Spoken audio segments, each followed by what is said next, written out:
Olá, sou o professor Rubens Ramos. Vamos então ver nessa aula sobre a economia moderna, aquilo que a define, os aspectos principais dessa economia.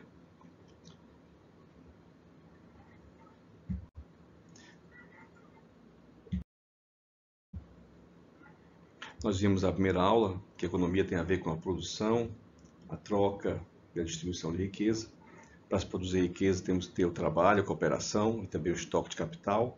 Por sua vez, a troca econômica entre pessoas requer o excedente e o transporte entre localidades, e o dinheiro, a moeda, é o principal elemento de troca da riqueza. E a distribuição tem a ver com aspectos econômicos, técnicos, sociais, políticos, também históricos, né? Não depende apenas de variáveis econômicas.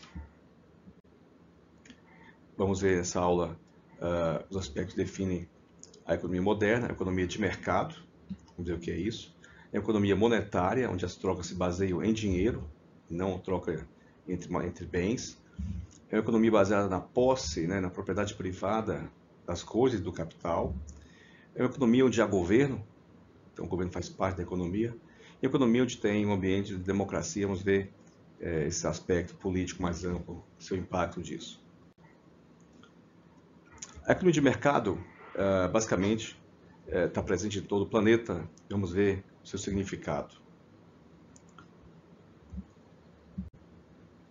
Se a gente for olhar, por exemplo, o mercado, uma feira livre na França, como está aqui, e marché, em francês, ou uma feira livre na Inglaterra, market, ou uma feira livre na Alemanha, markt, ou uma feira livre na Itália, mercato, ou no Brasil, no Alecrim, mercado.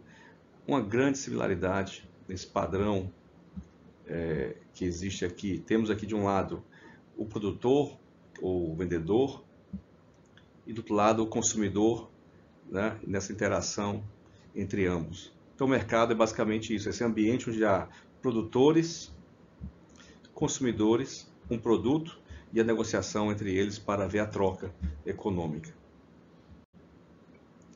Portanto, o mercado é aquele conjunto de compradores e produtores de um certo produto, ou de um produto que tenha um substituto próximo. Então, há o mercado de automóveis, o mercado imobiliário residencial, casas e apartamentos são substitutos próximos.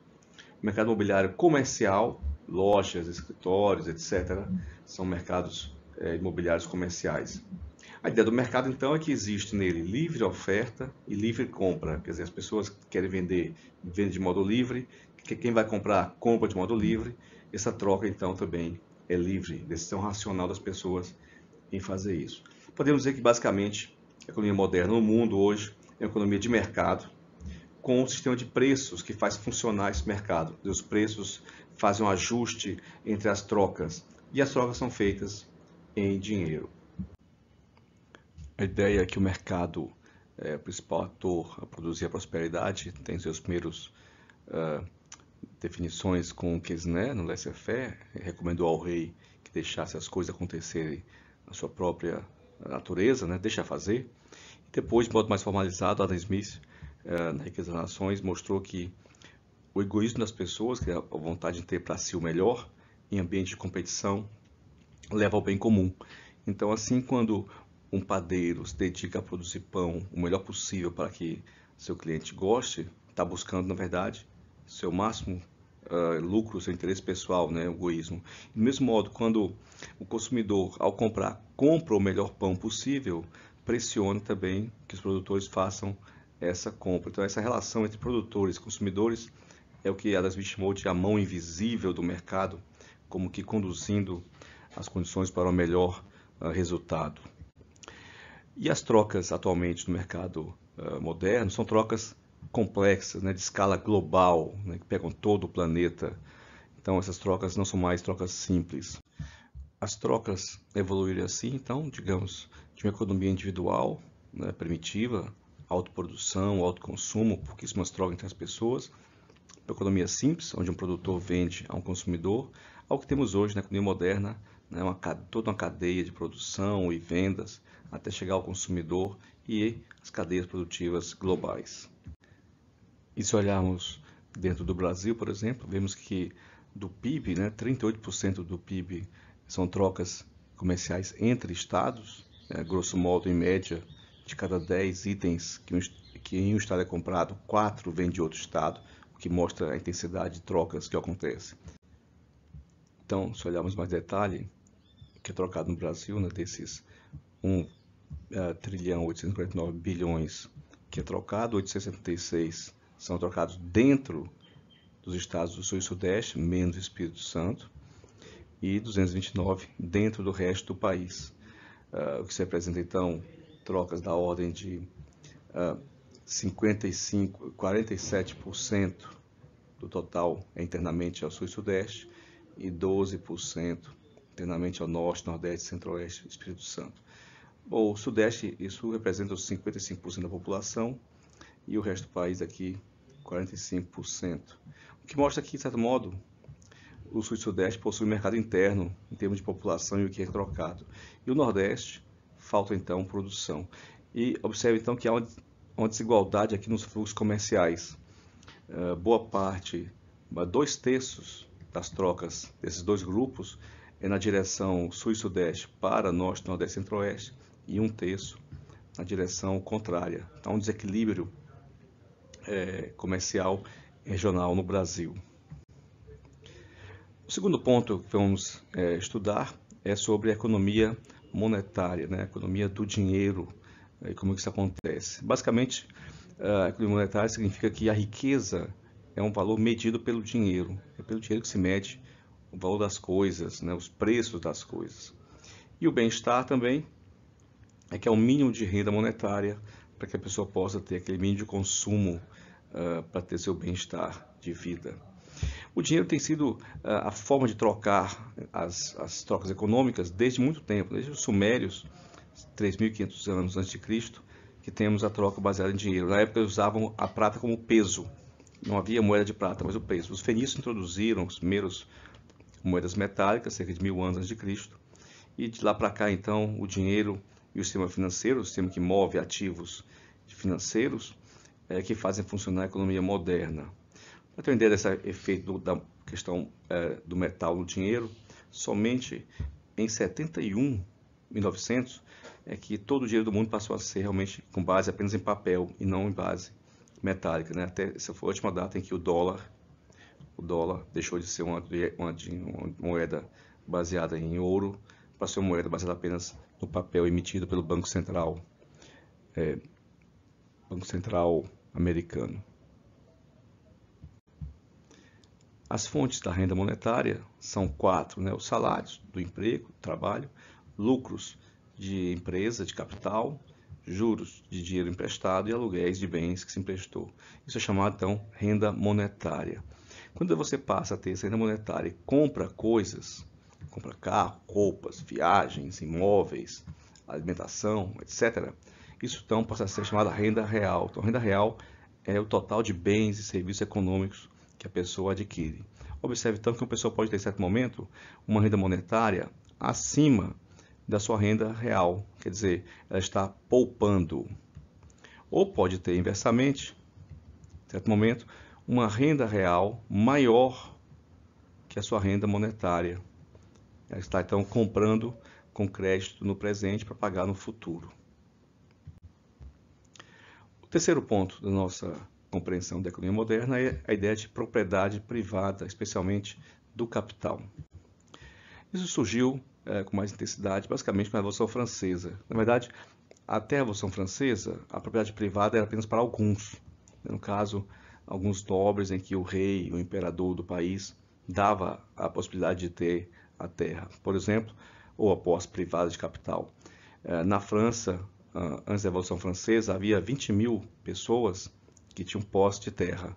Após a Revolução Francesa, logo nos primeiros 2 anos, passou a 2 milhões de proprietários. Isso mudou radicalmente o padrão europeu. E, na verdade, a Revolução Francesa, junto com a Revolução Industrial, foram os dois propulsores da economia moderna, porque permitiu-se que o capital acumulado pelas pessoas, as empresas que as pessoas desenvolvessem, se tornasse também posse privada delas, e não propriedade do rei ou do imperador daquele país.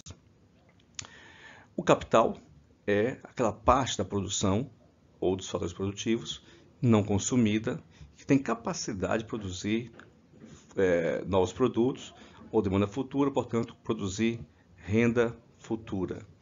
Então, capital é tudo que pode produzir renda futura.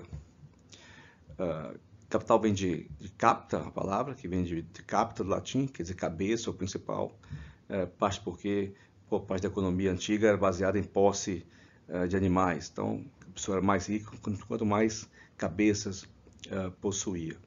Nossa economia moderna é baseada no capital. Na verdade, isso acontece desde os sumérios. Né? Há registros arqueológicos que mostram que desde 3.000 anos antes de Cristo já se tinha a propriedade privada de capital. Roma, por exemplo, também havia propriedade privada de capital. Essa é a base da evolução, ou seja, capitalista. Você pode acumular e aquilo é seu, você pode reinvestir, fazer o que quiser com isso. Vimos então que 3 aspectos da nossa visão moderna da economia. Ela é a economia de mercado, onde as trocas se fazem de modo cada vez mais complexo. A economia monetária, onde as trocas são realizadas com dinheiro.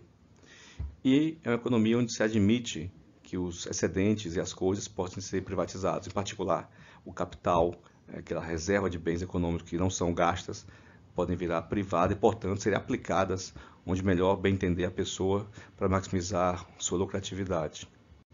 Vamos ver o 4º ponto da nossa visão moderna, que é a economia com o governo. Não há país do mundo que não haja governo, então o governo faz parte da economia. A questão é qual é o impacto disso. Bom, o primeiro impacto é que o governo, para poder existir, precisa tirar impostos das pessoas, precisa ter tributos. Aqui uma ideia de alguns países, né, a proporção do PIB que viram tributos. Então, na França, 5,3%, 53%, na Alemanha, 45% do PIB são impostos. Estados Unidos, Reino Unido e Japão, 39%, e Brasil, da ordem de 38%. Isso oscila um pouquinho recentemente. Isso sugere que a nossa carga tributária não é a maior do mundo, nem das maiores. Na verdade, está compatível com os países do seu perfil econômico, em particular os países liberais, como Estados Unidos e Inglaterra, e bem menor que os países europeus, que têm um perfil de um Estado que produz mais coisas, que entrega mais coisas para as pessoas. Se olharmos o quanto desse valor fica com o governo, na França, todo aquele volume, 25% é o governo, na Alemanha o governo é 20% do PIB, nos Estados Unidos 20%, no Brasil 21%. Quer dizer, o nosso governo também tem tamanho compatível, não é um Estado inchado. Então, nem temos a carga tributária maior do mundo, nem um Estado inchado. Nosso problema, então, pode ser outro. Bom, um Estado não funciona, um governo não funciona, evidentemente, não produz, não entrega aquilo que deveria entregar, e uma estrutura tributária também, que não é uma boa estrutura tributária. Vamos comparar aqui, por exemplo, Brasil e França. Num carro no Brasil, paga-se 40% do preço final em impostos. Na França, 18%. Então, na França é mais fácil ter o carro do que no Brasil. O imposto sobre o combustível no Brasil é 30%, na França 60%. Então, na França é mais difícil usar o carro. Então, os europeus têm a lógica de facilitar o uso, a posse do carro e dificultar o seu uso de modo a ser uma decisão mais racional. No Brasil, dificulta-se a posse e facilita-se o uso, contraproducente isso. Em contrapartida, na França temos então que esses tributos ajudam a financiar o transporte público e há um outro padrão de país. Então, uma das coisas que temos no Brasil é uma estrutura tributária equivocada, do ponto de vista de tipos de produtos. Quer dizer, eu deveria ter menos imposto em produtos que são bens de produtividade e mais impostos em produtos que são de consumo e gasto excessivo de coisas.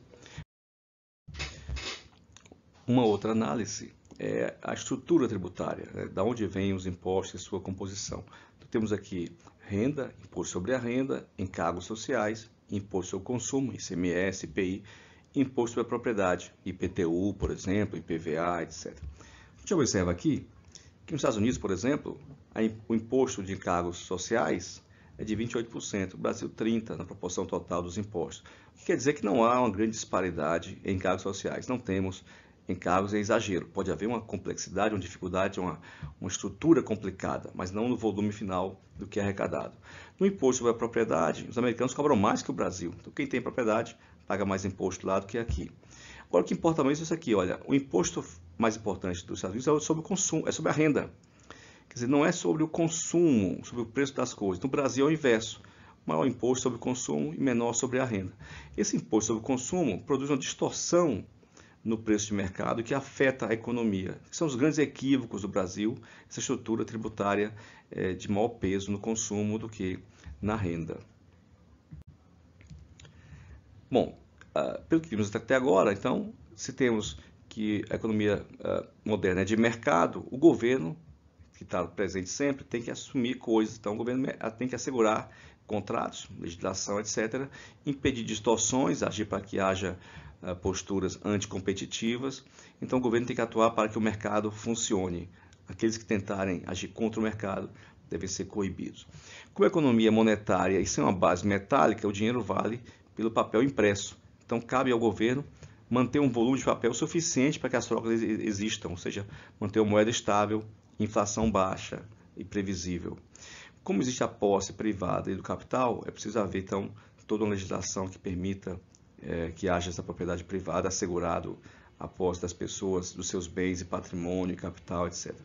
E do lado da economia pública em si, cabe ao governo prover bons serviços públicos, prover não significa executar, ele tem que garantir que aconteça, promover as devidas transferências de renda, onde for necessário, o seguro que existe, o seguro social de desemprego é um seguro social, todo mundo paga, e estabelecer uma política macroeconômica apropriada. Veremos isso no nosso curso na terceira unidade. Mas governos podem falhar, né? Sabemos disso como brasileiros, que nossos governos têm falhado e muito, de cima até embaixo. O caminho para isso é o caminho da democracia, né? Se a gente for olhar então historicamente no mundo, os países que têm mais democracia e mais mercados são os que mais progrediram no século XX. De certo modo, então, podemos dizer que o mercado é a expressão da democracia econômica. Todos são livres para trocar o que quiser, como quiser e quando quiser. Cada um paga o que quer, compra quanto quer, sem ninguém estabelecer regras. De todo modo, então, inversamente, a democracia, do lado social, deveria ser a base, então, da economia pública. Quer dizer, temos que ter aí um mercado que permita a liberdade de produzir, comprar e trocar. Temos que ter uma democracia em que haja o máximo de informação, né? O máximo de transparência, o máximo de participação das pessoas na definição dos tributos, para que possa ter, então, um Estado com menor impacto negativo na economia como um todo. Assim, podemos dizer que a combinação de economia e democracia nos últimos 200 anos foi o grande salto que produziu o maior avanço de bem-estar da humanidade nos seus últimos 200 mil anos, desde que nós nos tornamos Homo sapiens. Da Revolução Francesa para cá, a democracia produziu um ambiente de ampla condição para que o mercado funcionasse de modo o mais perfeito possível. É isso que temos que buscar também no nosso país. Em resumo, vimos então que os 5 componentes da economia moderna: a economia de mercado, com trocas, a economia monetária, baseada no dinheiro, a posse privada do capital, há governo na democracia, na economia, então é necessário haver um olhar para esse papel do governo, e economia e democracia são as duas chaves, as duas combinações de maior resultado e eficiência na história da humanidade.